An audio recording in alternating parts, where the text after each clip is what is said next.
It's true. Across the globe, women aren't as prosperous as men. Gender inequality is a pressing moral issue, but we forget it has massive economic implications. If you were to put all of the women who don't have access to formal financial services in one place, they would make up the third largest country in the world. That means an entire population without bank accounts, credit cards, or other tools you and I likely benefit from daily. Prosperity for women starts with inclusive policies, products, and people around the globe, and the investment to make it happen. Welcome to the Making Finance Work for Women podcast. My name is Sonja Kelly, and I lead Women's World Banking's proprietary research division. Join me as I speak with changemakers around the globe to deconstruct the social and economic exclusion women face. We'll discover new evidence together and drive action to accelerate women's economic empowerment. Because a leg up isn't a handout, it's a global game changer.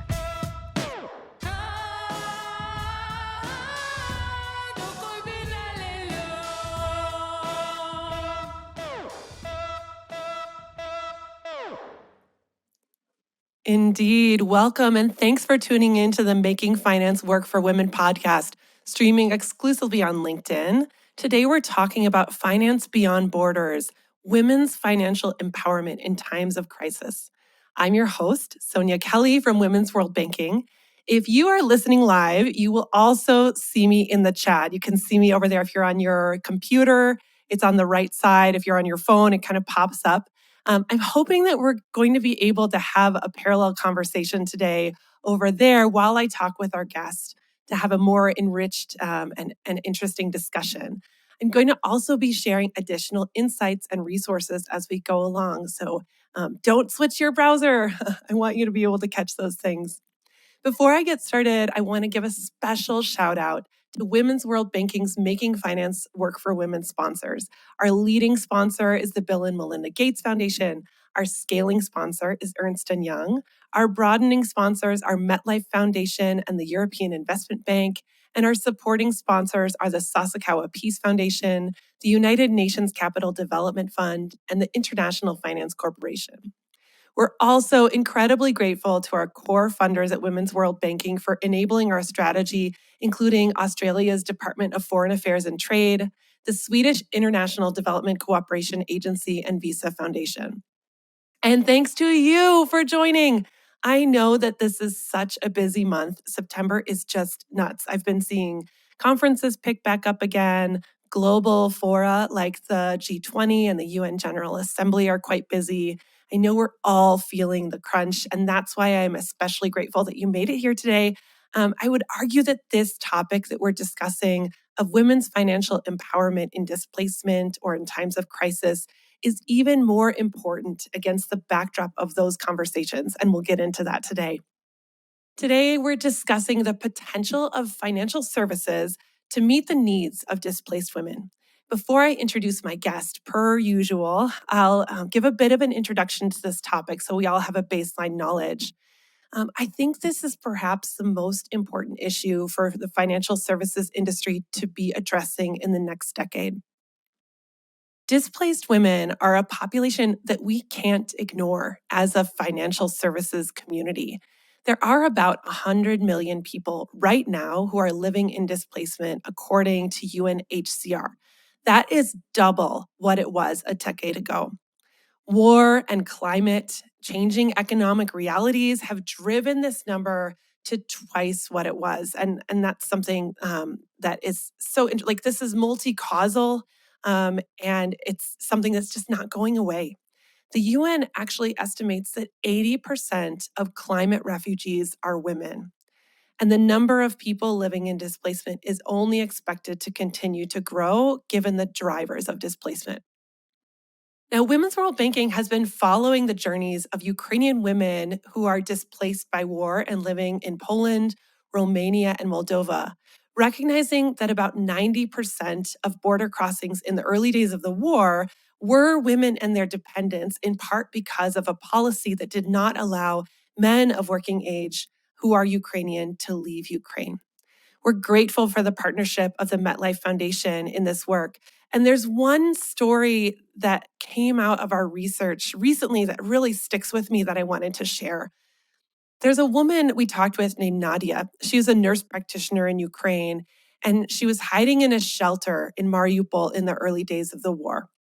She carried with her in that shelter an envelope of her mother's life savings. Her mom actually passed away in the early days of the war, unrelated to the war, unfortunately. And Nadia was sort of living in mourning and living in crisis all at the same time. When she was making decisions about how to leave Ukraine, she decided to keep that money in the envelope in cash because she wasn't sure she would be able to use her bank account in Moldova. When she got to Moldova and was settled in with a host family, her money was stolen by the hosts that she was staying with. She was able to remove herself from that situation, but she was not able to recover her money. She moved into a refugee camp and she got a job in a toy factory. She opened up a bank account almost immediately after getting her job as a safe place to store her wages, having learned that keeping money in cash was not safe for her.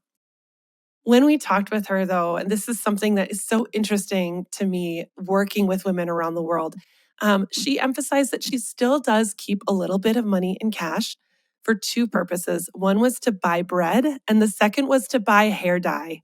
And I love this anecdote of her preference for prioritizing cash for hair dye because Nadia still wanted to maintain dignity even as she was living in displacement. And she wanted to make sure that her budgeting and her financial life allowed for that, even as she saves up for the future to return to her home in Mariupol and rebuild her life there. Nadia's story isn't unique. There are many other women who have very similar stories, but it is indicative of some of the things that these women that we're talking to in this research are dealing with. Now, displacement is not a Ukraine story. Ukrainians are about 10% of global refugees around the world. And there are many other refugees that are living around the world that have really difficult stories to tell and that have financial needs that are associated with their journey. This week, leaders from all over the world are descending on New York to discuss both climate crises and progress on the Sustainable Development Goals as at the midpoint of the goals. So this is the UN General Assembly and Global Climate Week. So, holding our conversation during this week, releasing a podcast is not an accident. It's actually quite intentional and reflects the role of financial inclusion and the importance of a gender lens in enabling the sustainable development goals and mitigating and adapting to the climate crisis. We just can't ignore women and their financial services in these conversations. At Women's World Banking, we're working on this topic from two angles. Most acutely, how might financial services come alongside of people already living in displacement? We have strong evidence from the MetLife Foundation funded project that I mentioned that people strongly need financial services once they've established an income stream for themselves in the place where they have resettled. Our research on displaced Ukrainian women in Poland, Moldova, and Romania showed that in times of crisis, women do tend to prioritize cash, and this can be very insecure for them. Second, how might financial services actually prevent displacement in the first place? A couple examples of this are first, financial services enable people to adapt to a affected world and not need to migrate. And second, financial services create and support economic opportunity to reduce voluntary economic migration. And I think those are really important aspects of our conversation as well. Like, how can we actually prevent displacement? How can we slow the flow of refugees around the world by creating economic opportunity and resilience opportunity where people are right now? So, with that introduction, I'd like to welcome our guest, Inna Bielianska. She's the general manager at MetLife Ukraine. Welcome, Inna. Hi, Hi, everybody. Thank you very much for the invitation and opportunity to talk and tell the story of really the financial inclusion of Ukrainian displaced women. Thank you. Thank you so much. Yeah, we're so glad that you're here. The pleasure is all ours. I always like to start by asking our guests about their origin story. So, how did you get into this space of financial services, and why is women's financial inclusion important to you on a broad level? Okay, actually, I started to work in life insurance almost after I finished and graduated the university in Kiev. I was just a new subject, and international companies just started to enter Ukrainian market. So actually, I couldn't at that time even find a book about insurance and life insurance. So everything I learned actually being a part of life insurance company. I started to work first in Slovakia as a project manager of startup of the company in Ukraine, and after I just joined the company in Ukraine and actually work here for more than 20 years. And being and working, I mean, in a life insurance, actually you understand how much it's important the financial inclusion, how much it's important, the financial literacy of the population, and actually the level of financial knowledge of the people living in your country, because that thing is really you cannot underestimate, especially when you are facing a crisis. And I think I will repeat this in answering some of your questions, just maybe to underline it more and more. And talking about the financial inclusion for displaced women, especially those who forced to leave the country due to the war or other reason, is critical, I believe, for two main reasons. First, women often face greater difficulties integrating into a new society, starting from the lack of professional opportunities to challenges in accessing basic social services.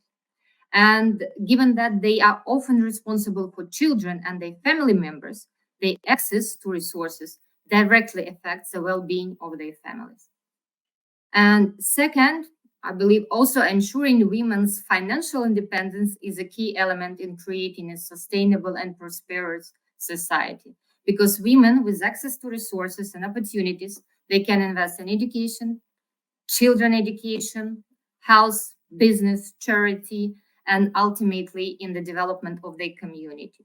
So, therefore, the issue of financial inclusion for Ukrainian displaced women not only helps them to adjust personally, but I believe also contributes to positive social changes in a broader level. And personally, this topic is painful for me because both I and my part of my colleagues and part of our clients are also currently displaced. And we communicate with each other and with other women who were forced to leave their homes. But in our case, at least we have a job and we are socially stable. But I know that many women are not, and they are looking for opportunities to support them. Wow. So, Ina, you're living in Poland as a displaced Ukrainian woman yourself. Like, this is your story that we're talking about today.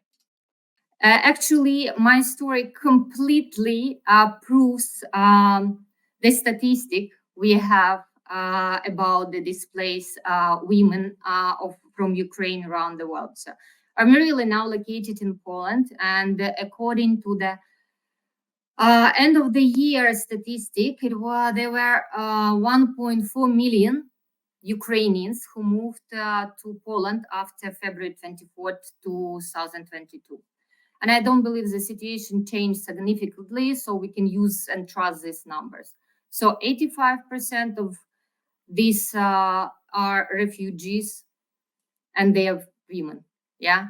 So most of them moved having with them family members to support, means children or the elderly parent. So on average, each such woman has two people on her shoulders. So, and I believe that similar data was provided by 2022 Women's World Bank study. Yeah, 66% of women surveyed in this project left Ukraine with children to support and with parents. It's very difficult and it's very big responsibility, especially when you are in another country. So I personally moved with my child and my mother. So I'm completely like proving that statistics having two people who are dependent on me and they are on my shoulders. Hmm. Thanks for sharing that. And it's good context to know that this topic is incredibly personal for you. Yeah, it's a real privilege to hear a bit of your story and your reflections, both from your experience, but also from what you've observed around you and from what you're seeing in your work as well, working for a financial services institution serving Ukrainians. This is, yeah, what a privilege to have this conversation. Um, so I want to, you mentioned the Women's World Banking Study and the prevalence of women who traveled with dependents. That's something that we saw very frequently. And one thing that really strikes me as a mother myself is um, I I can't do work while also taking care of the people I need to take care of. And so this is something that we saw in our survey was that there were many women who had children and older people that they were responsible for, and coordinating care and medicine and appointments and paperwork for all of these people meant that they couldn't go out and look for a job. And even now, a year and a half later, after the start of the war, more than a year and a half later, we've just finished fielding our second survey of 3, and we found that employment is only the primary income source for about a third of women, and 31% still rely heavily on humanitarian aid. We asked women as well if they were able to save in order to build a safety net for themselves so that if something goes wrong, they have the money to cover it. And just over half, only just over half, said that they were not able to save to build a safety net. So, the people that we're talking about here are in financial crisis, and they can't just solve this financial crisis by going out and earning an income because of dependent care responsibilities and others. So, having shared those things with you, I wonder what that brings up for you in terms of what you've seen from your work or from your observations about financial challenges that women are confronting when they're thrust into displacement due to an acute crisis. Like, what are the things that financial services need to be aware of if they're thinking about designing products or following women in their journeys in displacement? Um, you know, Actually, when we talk about the savings, yes, in my opinion, the roots of many of these difficulties, which we observe now, they can be traced back to pre-crisis time. So the war just catalyzed the problem which existed before. But in our case, Ukrainians didn't want just, to face it. So unfortunately, even in 2021, the level of financial literacy of Ukrainians was very low. So according to the study on financial inclusion conducted by USAID, at that time, only 11% of Ukrainians had savings and investment, and only 8% used personal insurance.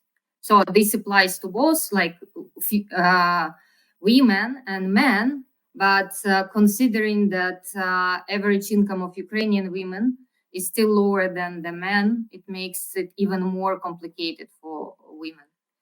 And for sure, I mean, what is great in this statistic, yes, you just talk about is that sort of Ukrainian refugees have work as the main source of income, and it's a very good sign. And I believe that two main things needs to be done. First, definitely to increase the percentage of those who are actually having income and job as an income.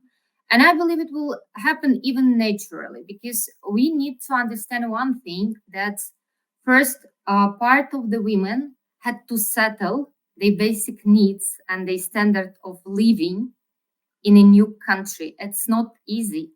I mean, that's why actually women took with them their grandmothers or mothers to take care of the kids while they are trying to settle their life, find a job. And also, we need to understand that some women actually took a time to learn or improve the knowledge of the language, yeah, to find a better job or to find a job which actually meets their qualification, yeah, in a new country. And for sure, what we observe that the second thing we need to do is to teach women how to properly manage money earned so they become financially secure. So, talking about the products, I believe it was really good that Ukraine displaced women could continue to use the financial products and banking products they used in pre-war times. I mean, payment cards, bank deposits, possibility to transfer the income and salary to the banking cards and send money and etc. And I believe that was very important that this service stayed at that point of time with Ukrainian displaced women and continue to be like really the service they use. I have a couple follow-up questions because this is so interesting, this picture you're painting. One is you mentioned like that decision-making moment at the beginning of someone's journey. Do I take cash or do I rely on my ATM card? And how do I think about financially preparing for a journey with very limited time to prepare? And so I wonder if you can talk us through that decision-making process in terms of women's needs at that moment of decision making and how financial services institutions might be able to come alongside in that particular moment of crisis. Um, you're right. I mean, um, when somebody leaves for the opportunities here, the country, it's more or less, most of the cases, the person is prepared for changes financially and morally. Yeah. So it's somehow planned. In our case, it was not completely planned. Whatever, people somehow thought about that possibility, but nobody could really accept the size of what happened, yeah, and in reality. So, I mean, I believe that first thing which everybody and the women need is just feeling the confidence as the main thing, and then you split it to today and tomorrow, and this is how also the financial needs actually you split, yeah, because for today you need to find an answer to the questions like where to live, yeah, what to eat, where to find a school for the child, yeah, and how to get money or protect money from being not stolen, because you raise this cash issue, which was completely true, and maybe we talk later about that, and what to wear when the cold weather comes. So, and here was just mostly what's needed is the aid and support, yeah, financial support from the host country. And then for tomorrow is a different thing. And I think for tomorrow is this confidence that displacement will not become an obstacle or put a cross, on the further woman's development. So after completing the basic needs, she will be able to move on and she will not remain for years as a refugee. And here is a different thing. It's about employment, taxation, and other things which financial system can support females in. I think that's a great point because my guess is that there were very few or no people who were leaving Ukraine who said, "Oh, I wonder how I'm going to set up a bank account where I'm going." Like their concerns were, where am I going to stay? What's the weather? What am I going to need to wear over the next few months? Like, what do I need to pack? And how am I going to access my money immediately? But they weren't saying like, it is my right to get a bank account. How am I going to do that? And therefore, how should I prepare my documents in order to get a bank account? Like they weren't thinking about the financial services themselves. They were thinking about their needs. And I think that's a really, I mean, critically important yeah, point. you are right. I mean, there is, I mean, maybe the specificity of this kind of situation, why people didn't think about the financial thing side first, because it's a migration not for the better life, you know, it's a migration for to save a life and to find a safer life for those who lost everything, like this lady you mentioned at the beginning in Mariupol.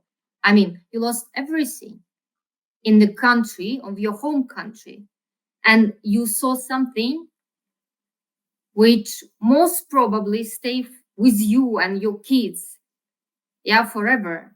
And these people are just searching for the safety. That's why, I mean, they are not first thing they were thinking about the financial services and even financial support.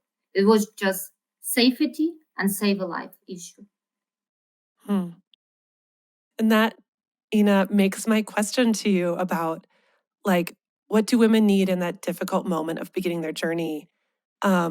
Maybe not a fair one to ask of financial services institutions. Like, what they need might be more an address of a safe place to go and um, instructions on what documents they need for the border and those kinds of things.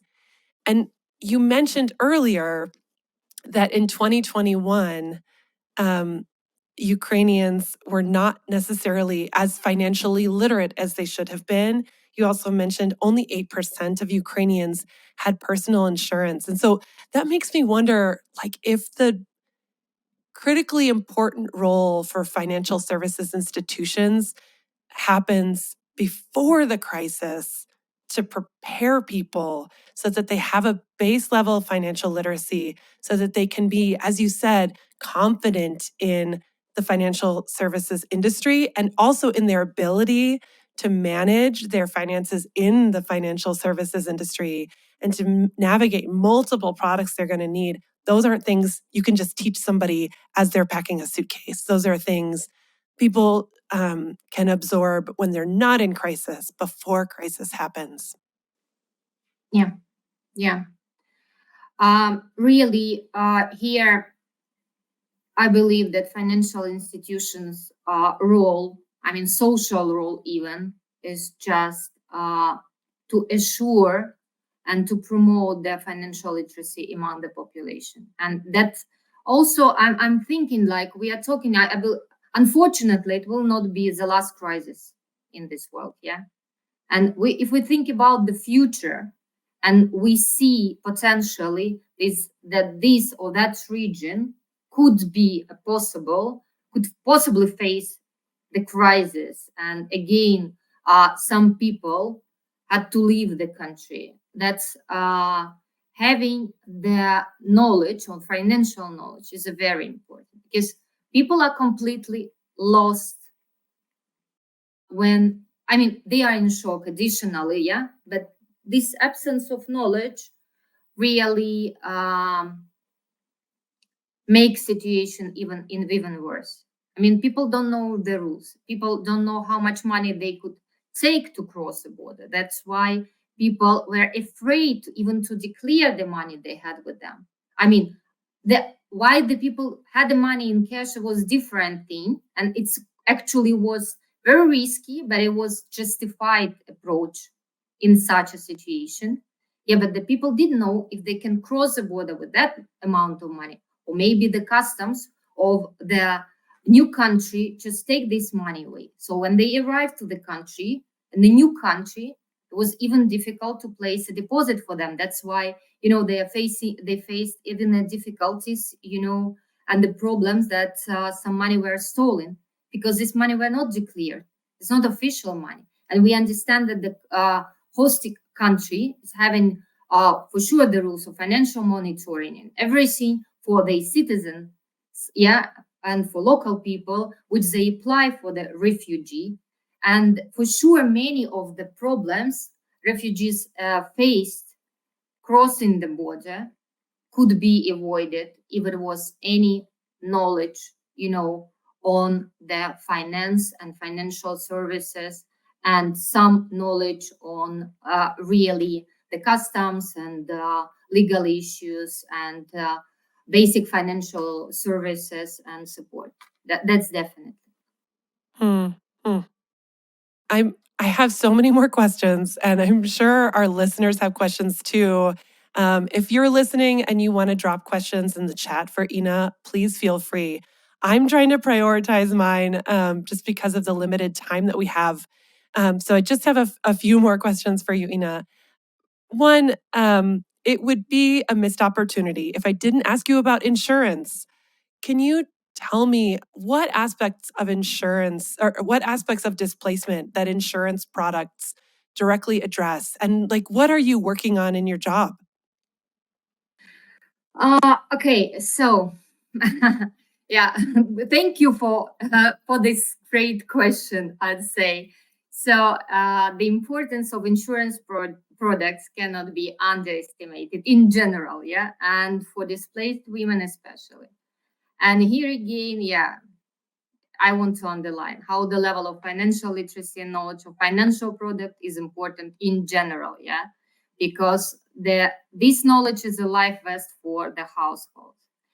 And many women who left Ukraine, as we discussed, have to take care not only for themselves, but they, and their own health, but also for the health of their loved ones.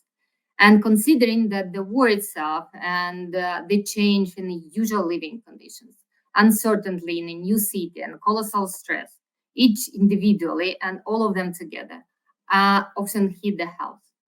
And for the health of loved ones and for the health of the woman itself. So sometimes such a blows happen very hard and require not only significant costs, yeah, for recovery, but even become catastrophic. So especially when the illness happened to the woman who is a breadwinner of the family. What was needed and actually provided by most of the host countries to all refugees is a state medical health insurance.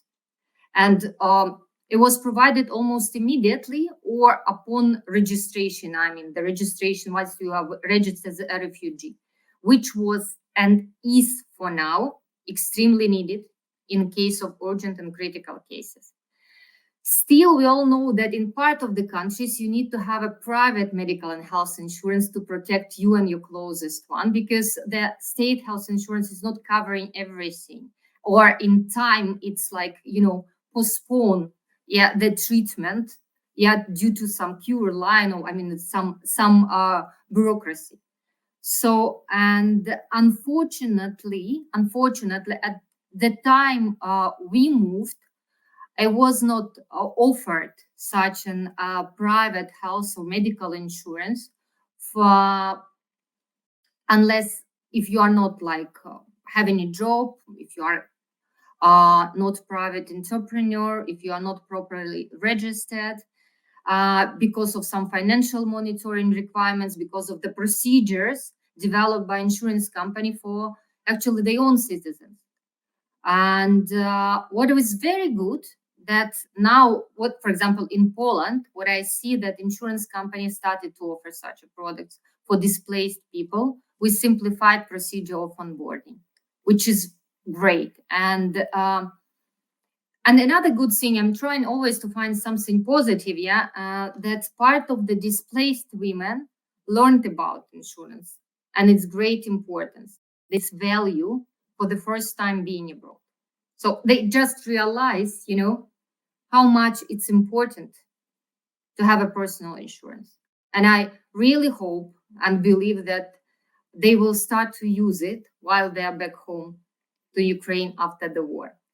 And if we talk about the Ukrainians who had their policies with us in Ukraine, after some break, people continue to pay the saving policies where they are saving for retirement or education of the kids, and in combination of death and critical illness coverage. So when I talk about the breaks, I mean definitely when clients had difficult to pay life insurance beginning of the war. So the first thing, as we discussed, you're not definitely thinking how to pay my long-term life insurance if I meet a due date. Yeah, you are thinking how to escape, how to protect your closest one, how not to forget the documents, which also was the case. The many people came abroad without even having any passports with them. So you are thinking about many different things, but not definitely about your pension plan, which stay in your home country. But what is good that with some time being settled in a host country, or I mean, more or less being adapted to the situation in Ukraine, people continue to pay and keep enforce their policies. But still, what is good and that MetLife Ukraine actually prolonged the period, so-called grace period we allow the client to pay the insurances, keeping and having them still covered for additionally 60 days. And I'm confident to say that over the past year and a half, we have many cases when insurance payment literally saved people's lives and supported their families financially, and including events that occurred during this grace prolonged period. Wow, you must be really proud of the work you've been able to do. Um, yeah, yeah. Thank you for sharing. We've talked a lot in our conversation about the financial services industry. Before we close, I want to acknowledge that the financial services industry is not operating in a vacuum. And so in this in this situation, when someone is living away from their home in a different country, and has a series of needs, financial and non-financial, who else should financial services institutions, who else should they be talking with to make progress in this area? What other kinds of institutions, government or private sector or nonprofits or support, what other players should be at the table? you know, I would just put it into three pieces, let's say. So when talking about the level of identifying the problem and the need, I would say it's social services, medical institutions, educational institutions, local communities, everyone who interact with refugees in one way or another, they should be constant source of information for financial institutions, because it's not always possible to get complete data about the problem from the immigrants themselves, both because of the language barriers and because immigrants do not have always know what is the standard in the host country, and they are basing their opinion solely on the usual experience in the country of origin. Yeah, and everyone is having their own experience, since displaced women like in from Ukraine actually represent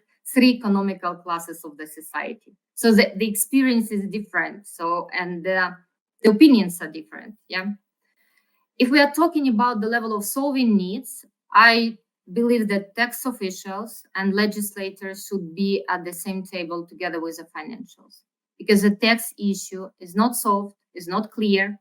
It's actually an obstacle for women to start work in a new country. It's not clear, tax residents, double taxation. Many of them are just afraid to have, to face some problems with the tax office, either in a host country or in a home country when they are back, and actually there are many questions we cannot anticipate. And I really would like that a lot of attention actually paid to that side of the problem, yeah, of refugees being in a host country. And also, should be another level. Analytics and forecasting, as I said, after all, the waves of migration can go from different directions. Yeah. So in the future, and different reasons like environmental or climate.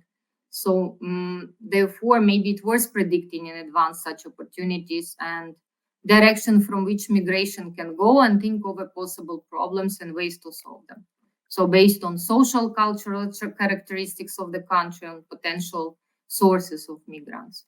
So this is what I think. I had never thought about the importance of tax systems in the context of um, this topic, or about data analytics, which is funny because I'm a researcher, like I should think about that. But that's so interesting, and also underscores one of the Sustainable Development Goals, which is the role of partnerships in helping us to achieve the Sustainable Development Goals, especially important this week during the UN General Assembly as they think through progress on those goals at the midpoint of the goals. I wrote down, I have so many notes from our conversation. A few things I wrote down for our listeners just to underscore them that you mentioned is one, Inna, you said finance is important before a crisis happens. And so financial services institutions all have a role to play today as we think about the crises of tomorrow. You also mentioned the importance of financial capability and financial literacy, and you said knowledge is a life vest for a household. Never thought about that either, or thought about financial literacy and financial capability as a safety net or a life vest. I really like that image. And then finally, going back to you sharing at the beginning about your story, you said about your job specifically, you said, everything I learned through experience.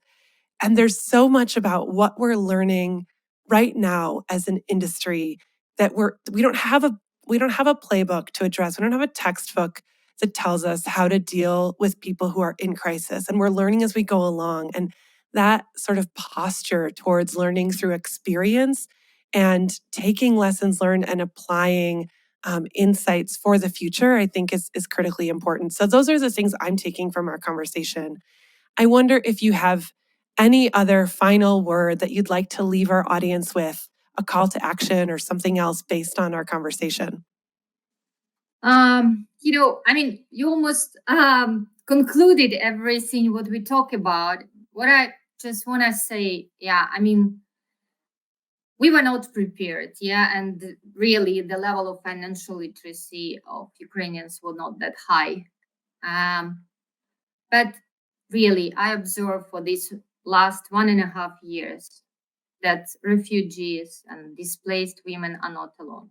And many people and organizations around the world do care about us.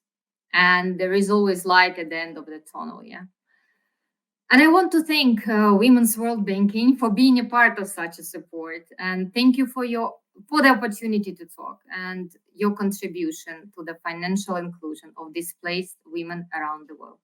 You are doing a great job, and it's so much important for everyone. Thank you very much. Thanks, Inna. Well, you are not alone, and displaced women are not alone. And that's a wonderful note to end on. Thank you so much for joining us today. Thank you. To our listeners, what a treat that was. I have a few final notes as we close out. First, you can read our research on Ukraine so far, and we'll put a link in the chat here. I'm just about to put a link here in the chat. Given the data showing financial resilience has not significantly increased for displaced women, in fact, it's decreased for Ukrainian displaced women, our call to action is clear. Financial services institutions need to be a part of the picture before, during, and after crisis.